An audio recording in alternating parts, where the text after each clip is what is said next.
Come on, just for fun. Derek Sloan said it with the smile of a man who had never lost a fight and expected to keep that record without much effort. He was standing in the center of the dojo in his fourth-degree black belt gi, 43 years old, 210 pounds, surrounded by 16 of his own students who were watching their sensei extend an invitation to the woman who had just walked in off the street.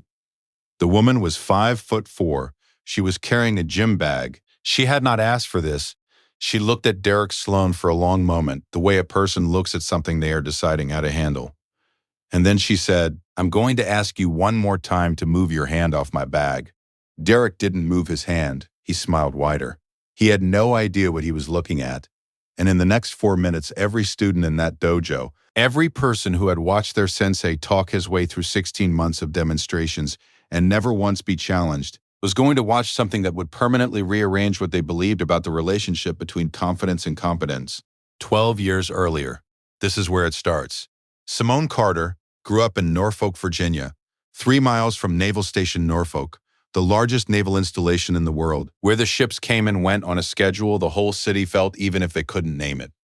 Her father, James, was a civilian logistics contractor on base. Her mother, Diane, was a high school biology teacher who ran cross-country in her spare time and believed that the body was a tool and that tools, if maintained, never failed you when you needed them. Simone grew up with both of these things, her father's understanding of systems and how they worked, and her mother's conviction that the body was something you built on purpose. She started martial arts at 8, not because of a movie or a tournament or a bully she needed to handle, because her mother had read something about focus and discipline in girls' early adolescence and signed her up for a local Hapkido class the same week she signed her up for piano. Piano lasted 2 years. Hapkido lasted the rest of her life. By 14, she was competing at the regional level in 3 disciplines. By 17, she had a junior black belt in Hapkido and had begun cross-training in Brazilian Jiu-Jitsu and Krav Maga, which she studied under a retired IDF instructor who had relocated to Virginia Beach and who told her at the end of their first session that she moved like someone who understood leverage before anyone had taught her leverage. She filed that observation in the way she filed everything useful, quietly, precisely, as a piece of a structure she was still building. By 19, she was teaching beginner classes at her home dojo while studying kinesiology at Norfolk State. She graduated at 22 with a degree in human movement science and a teaching certification and a clearer sense of direction than most people find in a decade. In her senior year, she'd been approached by a woman named Colonel Margaret Reyes, retired, consulting, who had seen Simone instruct a self-defense workshop at a community center and spent 45 minutes watching before introducing herself. What Reyes had noticed wasn't just skill, it was methodology. Simone didn't teach techniques. She taught principles. She taught people to understand the architecture of a physical confrontation, the leverage points, the timing windows, the specific places where a smaller body could redirect a larger one in a way that transferred across situations rather than applying only to the exact scenario practiced. That was rare. Reyes had spent 26 years in the military trying to find instructors who could do it, and had met perhaps 4. She told Simone what she did for a living, told her about the consultancy, told her about the contract. Simone asked for a week to think about it. She took 3 days. Her father's connections, her own credentials, and a series of conversations that took 2 years to fully navigate brought her to a contract position with the Defense Training Consultancy that held a curriculum contract with the Naval Special Warfare Command. She was 24 years old the first time she walked into a room of SEAL candidates. 31 men, average height 6 feet, average weight 212 pounds. Every one of them selected for physical capability and motivated by a desire to be among the most effective warriors on earth, and demonstrated a joint control technique that she executed on the largest man in the room without visible exertion. The room went quiet. She had their attention for the rest of the contract and the next one and the 8 that followed. Over 8 years, Simone Carter designed, refined, and delivered close-quarters combat and defensive tactics curriculum to candidates in the Naval Special Warfare Pipeline, consulted on hand-to-hand doctrine for 2 additional special operations units, and co-authored a training manual currently in use at facilities she is not at liberty to name. She trained hundreds of men who went on to operate in environments she would never be cleared to know about. Every one of them left her curriculum, able to do things their bodies hadn't known were possible when they arrived. She did not talk about this work, not on social media, not at dinner parties, not in the waiting rooms of dental offices when people asked what she did for a living. She said she was a fitness and movement consultant, which was accurate in the way that an ocean is technically water. The people who needed to know what she actually did already knew. Everyone else got the short answer, and the short answer had served her fine for years. She was in Atlanta on a Tuesday in March, visiting her college roommate for a long weekend, when she stopped into a strip mall dojo to ask about their drop-in rate for the week. Derek Sloan had opened Sloan's Martial Arts Academy 7 years ago on the basis of genuine skill and gradually expanding mythology. The skill was real. 4th-degree black belt in Shotokan karate, 17 years of competition, 3 regional titles in his late 20s before age, and a knee surgery shifted him into instruction. He was a good teacher for what he taught. His students were disciplined and technically sound, and genuinely fond of him. He had built something real. He had also built, around that real thing, a performance of himself that was slightly larger than the thing itself.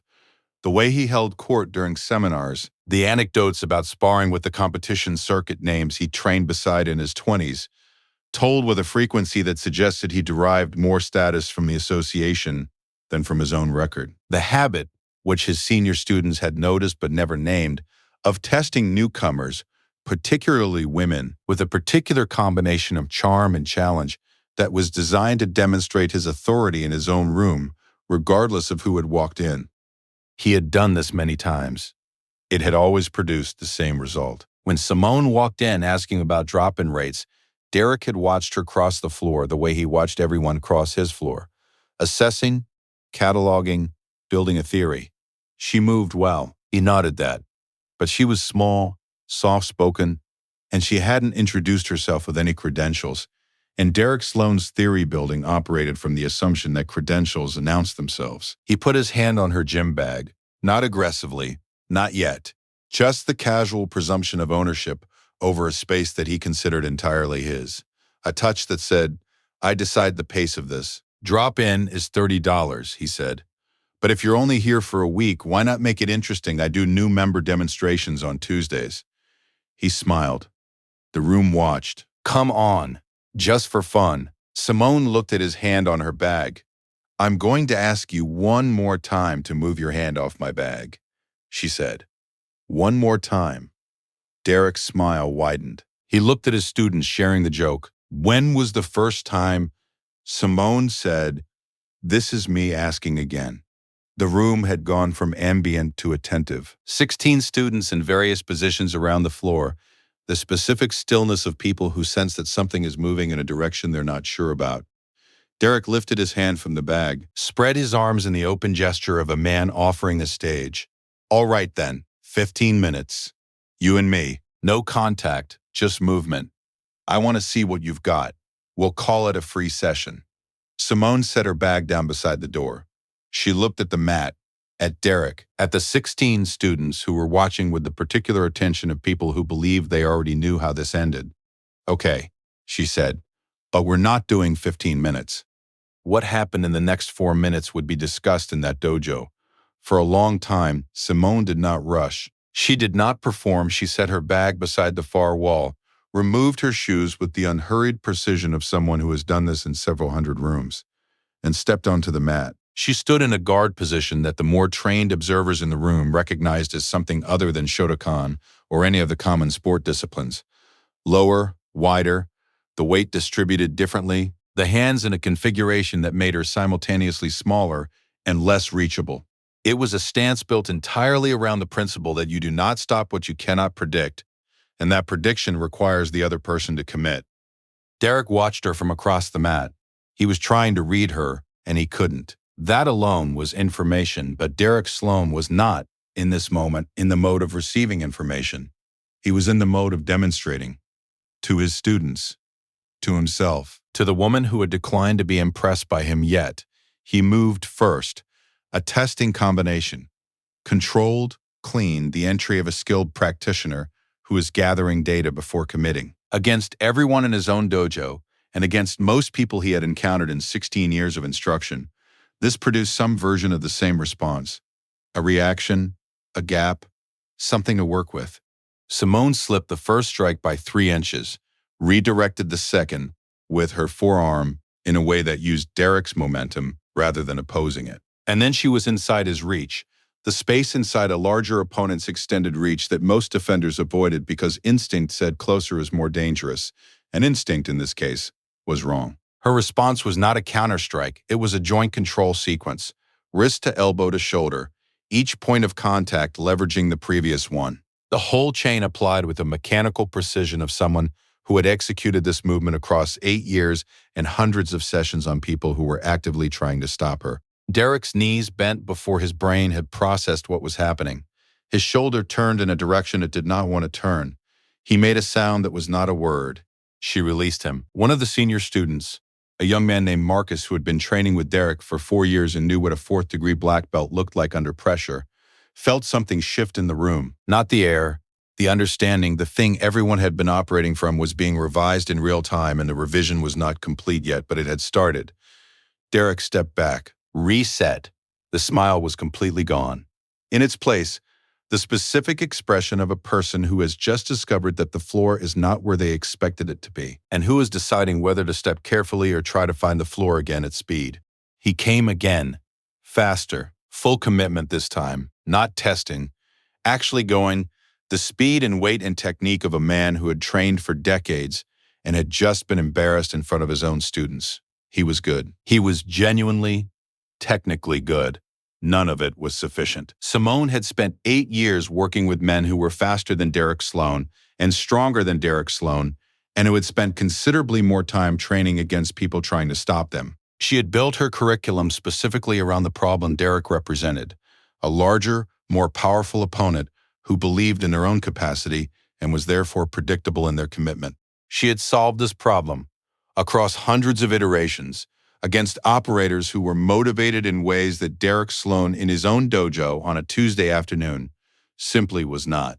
The second exchange lasted 6 seconds.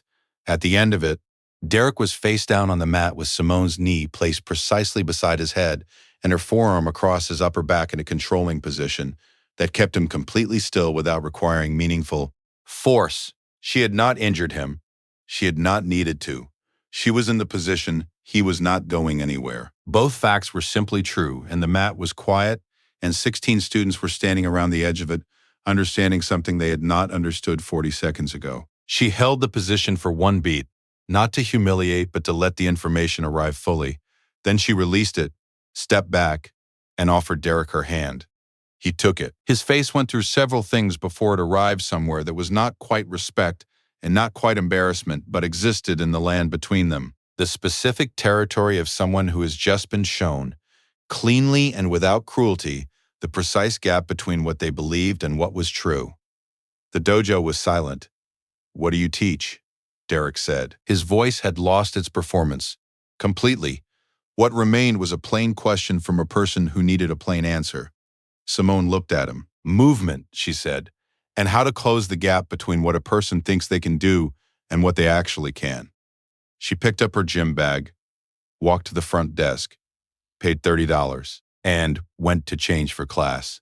Derek Sloan did not post about the incident, did not tell a version of it to his students that reduced what had happened, did not fill the silence the following day with an explanation that repositioned him at the center of the story.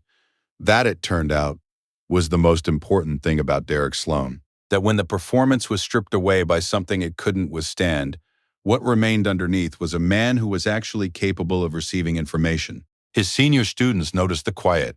Marcus, who had been training with Derek for 4 years, noticed it most.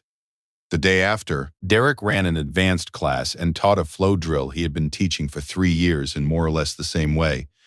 And partway through, he stopped and said, "I've been teaching this wrong." He didn't explain. He ran it again from a different angle, trying to apply what he'd watched Simone do from the inside, the leverage principle, the weight transfer, and got it closer. It was not close enough. He knew it. 3 days after that Tuesday, he called the number Simone had left at the front desk. She answered on the second ring, which he had not expected. He asked, without preamble, if she would be willing to discuss guest instruction. She said she had a consulting schedule that brought her through Atlanta 3 or 4 times a year and that she would think about it. He said, "I'd also like to apologize. The thing with the bag, I do that kind of thing. I hadn't thought much about why." The line was quiet for a moment.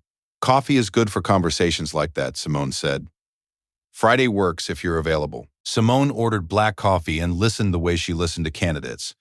Without hurrying, without filling the quiet, letting the person across from her say what they needed to say, Derek said a number of things in that 45 minutes that caused him something to say. He talked about the performance, which was the word he used, performance, and where it had come from, and what it required of the people who walked into his space. He talked about the hand on the bag and the other times he had done something like that with newcomers. He said, "I've been teaching people to be confident without teaching them what confidence is actually built on." He said, "Watching you, I realized I've been confusing reputation for capability for a long time." Simone listened to all of it. When he finished, she said, "Most people don't get as far as this conversation. You should know that." He brought her in as a guest instructor the following month. She ran 2 sessions, one on leverage and joint control mechanics for the advanced students, one on threat assessment and de-escalation principles for the intermediate class. And by the end of the second session, 3 of his senior students had asked independently how they could study more directly with her. Marcus approached her after the second class. He was 23, talented, the kind of student who had been absorbing correct information for 4 years and needed a different frame to use it in. He asked a question about weight distribution that told Simone he had been thinking about the Tuesday demonstration for 3 days and had almost worked something out. She answered it fully. He nodded the way people nod when a thing clicks completely. She came back quarterly after that. The curriculum at Sloan's Martial Arts Academy changed slowly, the way things change when the people inside them encounter something that reorganizes the foundational assumption. What Derek had been building was still there: the discipline, the technical rigor, the genuine care for his students. It was now being built on a different floor. Simone noticed this on her 4th visit, watching a beginner class run by one of Derek's senior instructors. The instructor was teaching a wrist release technique and was explaining the leverage principle before demonstrating the movement, not just showing it, but making sure the student understood the why before the how. Simone had not told Derek to do it that way. He had absorbed it and passed it on. That was the only kind of change that lasted. 18 months later, Simone Carter was standing in front of a room of 42 SEAL candidates at a training facility she cannot name, in a state she is not at liberty to specify, running the 7th week of a defensive tactics block she had redesigned from scratch based on operational feedback from the previous 2 classes. It was a Tuesday. There was coffee. The candidates were large and talented and motivated in ways that still, after 8 years, required her to be better prepared than she had been the week before. She was. Afterward, she called her mother, who was still teaching high school biology, still running cross-country, still convinced that the body was a tool, and that tools maintained were tools that didn't fail you. Her mother asked how the week had gone. "Good week," Simone said. "I taught a class in Atlanta last month that went in an unexpected direction." "What direction?" Simone thought about Derek Sloan, about the hand on the bag, about the 16 students watching, about the coffee shop and the 45 minutes and the man saying, "I've been doing this wrong," with the particular heaviness of someone who is setting something down that they have been carrying for a long time, without realizing the weight, about Marcus asking the question about weight distribution that told her 3 days of thinking had almost gotten him there, about the beginner class on her 4th visit, the instructor explaining the why before the how. "A useful one," she said. Her mother said that's the only kind worth having. Through the phone, she could hear the faint rhythmic sound of her mother's treadmill in the background. Diane Carter, 61 years old, keeping the tool maintained. Same as always. "Yeah," Simone said. "I keep learning that." Outside the facility, the late afternoon light came low and long across the training grounds. The kind of light that makes ordinary things look like they've been carrying weight all day and are finally allowed to set it down. Simone Carter stood in it for a moment. Then she went back inside. Then she went back to work.